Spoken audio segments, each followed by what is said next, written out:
Yes, ndabasuje kandi mbifurije kugubwa neza. Ndaje ngo tuganire byinshi biri kuvugwa muri siporo, aho tuzakwibanda kuri ekipe y'ingabo z'igihugu, ekipe ya AP Football Club. Kuri uyu munsi, kuri uyu wa kane nibwo baza gutangira urugendo bashaka igikombe cya karindwi cy'ikurikiranya cya Rwanda Premier League saison 2025-2026. Urugendo ruraza guhera kuri ekipe ya Gicumbi Football Club. Tugiye kuba tuganira kuri uyu mukino nyuma y'uko ivuye muri Sekafa Kagame Cup etwaye umwanya wa gatatu. Hari byinshi byahindutse, umutoza hari impinduka ateganya gukora. Se 11 ashobora kuza kwifashisha kuri uyu mukino wagiye guramo na Gicumbi ni abaye. Ese amateka avuga iki kuri uyu mukino aho hagati ya ekipe ya APR na ekipe ya Gicumbi? Tazo kuri hamwe imikino iheruka guza amakipe ubwo yari kiri mu cyiciro cya mbere muri rusange, deko ubu ngubu ikubutse mu cyiciro cya kabiri. Ese iby'abakozi bo muri APR baje ko hagarikwa buyo bimeze biti, bya Jangwani bimeze gute ko nabyo bivugwa ko ashobora kuba yasezerewe muri ekipe ya APR? Byose turaza kwigaruka, ndetse n'ugihe umukino ekipe ya APR izakiramo Pyramide uzabera. Hari byinshi biri kuvugwa cyane muri iyi ekipe, impinduka mu bakinnyi ndetse n'izindi zitandukanye. Turaza kubiganira byose. Kisabwa ni kimwe, wowe nuko tugumana tukabana. Waba uri ubwa mbere ugeze hano, nabwo ati banzu kandi kuri subscribe kugira ngo tujye tubana umunsi ku munsi, ubundi ukande like ndetse igitekerezo cyawe ntikize kubura muri commentaire. Niba uri umukunzi wa APR, manura dutima twinshi tw'umukara n'umweru, utubwire nuko umukino w'uyu munsi azagura muri ekipe ya Gicumbi uza kurangira. Ndababwira ibiciro uko bihagaze ku isoko kwinjira kuri uyu mukino, naho uza kubera n'amasaha uza kubera muri rusange. Icyo usabwa wowe gumana natwe paka iyi video igeze ku musozo, umenye byinshi utaruzi muri iyi ekipe y'ingabo z'igihugu, ekipe ya APR Football Club. Kaze kuri mwese rero aho muri hatandukanye, waba uri mu Rwanda cyangwa se uri hanze y'u Rwanda. Cyambere nuko wowe wumva ururimi rw'ikinyarwanda. Dore rero ku mpinduka zabaye muri APR, aho APR Football Club ihagaritse abakozi bagera kuri babiri. APR Football Club ihagaritse abakozi bayo babiri bari bashinzwe ibikoresho by'ikipe, aribo bakiti managers, kubera rero amakosa bakoze mu kazi. Amakuru twamenye nuko aba bakozi bahagaritswe ari Nuhu Asmani cyangwa se mwite Makalista, akaza kandi uwitwa Luniga nawe akaba yahagaritswe. Abombi bakaba batarajyanye n'ikipe ya Football Club muri Sekafa Kagame Cup iheruka kubera muri Tanzania. Nuhu Asmani akaba yari yaragizwe umukozi ushinzwe ibikoresho muri iyi ekipe kuva mu mwaka wa 2023, ni mu gihe uwitwa Runiga we yaje kubw'umutoza Adil Aladi Mohamed. Bivuga ko hari amakosa bakoze mu kazi kabo, ndetse hakiyongeraho n'indi myitwarire yo hanze y'ikibuga yatumaga rimwe na rimwe ikipe ititwara neza, bakaba bari hanangijwe ariko bakanga kubireka cyangwa se bakinangira bakaguma muri ayo manyanga muri rusange. Ariko ibivugwa cyane nuko ari bamwe mu basherisheri rwose ngo bashakiraga abakinnyi b'abanyamahanga, abakobwa cyangwa se ubwo mu mvugo itiyubashye abavuga indaya, n'abasheretsi b'indaya ku bakinnyi b'abanyamahanga muri ekipe ya AP Football Club. Aba rero bakaba bamaze guhagarikwa n'ubuyobozi bwa ekipe ya AP Football Club. Ikindi kandi AP Football Club yageze mu Rwanda ku munsi wo kwa kabiri cy'icyumweru. Rero uyu munsi kuri wa kane baraza kuba bamanuka mu kibuga bakina umukino wabo wa mbere bagomba guramo na ekipe ya Gicumbi Football Club. No umukino wa kabiri wa shampiyona, gusa umukino wa mbere ekipe ya APR yo ntigeze ukina bitewe nuko yari iri muri iri irushanwa rya Sekafa Kagame Cup, aho yari mu gihugu cya Tanzania. Yagombaga guhura n'ikipe ya Marinero ku tariki ya 14 cyase ku munsi ku cyumweru gishize, nibwo barakinnye umukino wa mbere, ko byaje kurangira usubitswe kubera Sekafa Kagame Cup. Urugendo rero ruraza gutangira kuri uyu wa kane. Kuri wa kane ku isaha y'isa 12:30 nibwo ekipe ya AP Football Club iza kwimanuka mu kibuga ihanganye na ekipe ya Gicumbi Football Club. N'umukino ugomba kubera kuri Kigali Pele Stadium, aho ekipe ya Gicumbi Football Club iza kuba ariyo yakiriye witabiriye uyu mukino kaza kuba ku isaha y'isa 12:30. Abasifuzi baza gusifura uyu mukino rero, musifuzi uba uri hagati mu kibuga yitwa Kayitare David, abamwungiza cyangwa se ba linesmen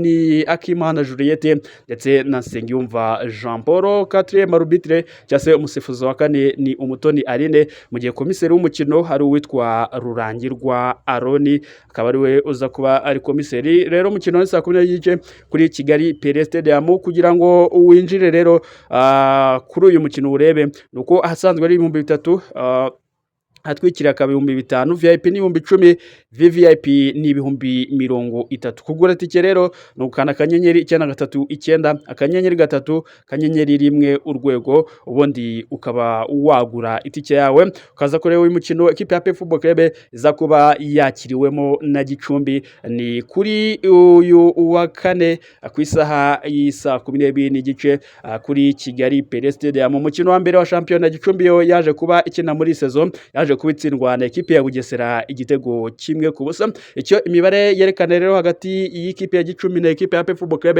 mu mikino 7 rukaguza aya ma equipe, APR Football Club yatsinzemo imikino 5 mu gihe indi mikino 2 bo baje kuba bayinganya. Ikipe ya Gicumbi rero yo nta mukino n'umwe iratsinda APR mu mikino iheruka kubahuza 7. Uyu munsi rero kuri uyu wa kane ku isaha saa 12:30 basorema ko kugura tike ari akanyenyeri 939 akanyenyeri 3 akanyenyeri 1 urwego, ubundi ugahitamo ikubereye. Hamake ni 5, hamake ni 3 adatwikiriye, 5 hatwikiriye, VIP 10,000 mu gihe VVIP ari 30,000 by'amafaranga y'u Rwanda muri rusange. Abakinnyi rero bataza kugaragara kuri uyu mukino wa equipe ya APR Football Club barimo rutezamu w'umunya Burkina Faso bamwita Sheikh Djibril Ouattara, ashobora kuza kutagaragara kuri uyu mukino bitewe n'iki, bitewe n'uburwayi amaranye igihe. Murabyo ko yakubutse mu gihugu cya Tanzania asizeyo bagenzi be bitewe na malaria yari arwaye, akaba arwariye mu bitaro bya gisirikare nonde i Kanombe aho ataramera neza magingo aya. Undi ushidikwa kuba atagaragara mu bakinnyi 11 yaza kubanzamo ni rutezamu w'umunyamurutani bamwita Mamadusi. Impamvu ni yihe? Impamvu nuko atigeze akorana imyitozo na bagenzi be muri APR, dore ko we yakubutse mu kibe y'igihugu ya Mauritania ahita yiyizira Kigali. We ntabwo yigeze asanga bagenzi be mu gihugu cya Tanzania bitewe nuko yari yatinze kuva muri Mauritania. Birangira ikipe ya APR Football Club rero inanuye kugera kuri finale. Rero uyu musore yiyizira i Kigali. Rero abakinnyi bandi bageze ku musoko wa kabiri nta myitozo myinshi barakorana. Uyu nawe ashobora kuza kutifashishwa muri 11 babanzamo, gusa akaza kuzamo nsimbuye muri rusange. Izindi minuka rero muri APR Football Club bitewe nuko bitwaye muri Sekafa, nuko uwitwa Roneka Jean Bosco umutoza yamurakare cyane, akaba atifuza ko yakongera kubanza mu kibuga. Rero ubu ngubu uwitwa Ombolenga nawe kuri kabiri umutoza ntabwo yishimiye urwego rwe, kuko ntabwo ashobora kumubanza mu kibuga kuri uyu munsi. Ubu amahitamo ya mbere kuri Tarebu ni Byiringiro Jean Gilbert cyangwa se mwite Kagege.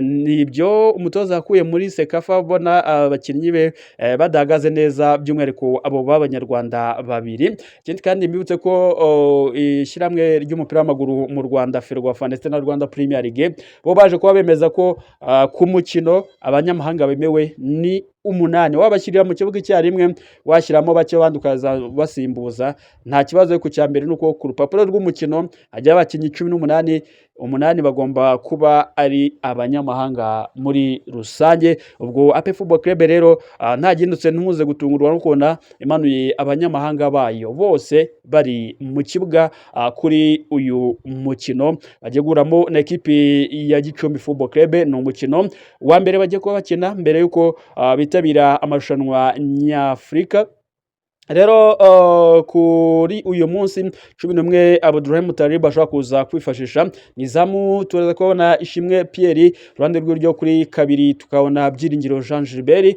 kuri gatatu tukabona niyo mugabo Claude, umutima wa defense tukabona Nshimimana Yunus ndetse na Nigena Clement, hagati mu kibuga tukaza kubona Ronald Sekiganda, tukaza kubona Dauda Seydou Yusuf, tukaza kubona kandi Memel Laufu Dawo, mukinnyi wanitwaye neza mu irushanwa rya Sekafa Kagame Cup riheruka kuko nohembwe nk'umukinnyi w'irushanwa ryose muri rusange, nyuma yo gutsinda ibitego bibiri agatanga n'imipira avuyemo ibitego 3 muri rusange mu mikino igera kuri 4. Iyi ekipe ya AP Football Club yaje kuba ikina bashaka ibitego barutezamo nagindutse, tukaza kubabona uwitwa Hakimu Kiwanuka aca ku ruhande rumwe, urundi ruhande tukaza kubabona uwitwa Mugisha Gilbert Barafinda, mu gihe rutezamo kuri uyu mukino tuza kubona William Togwi Mere nawe witwaye neza mu irushanwa rya Sekafa Kagame Cup, nubwo iyi ekipe ya AP Football Club itigeze yegukana igikombe ku rutezamu, yari yatsinze ibitego 3 muri iri irushanwa muri rusange. Se 11 baragorotse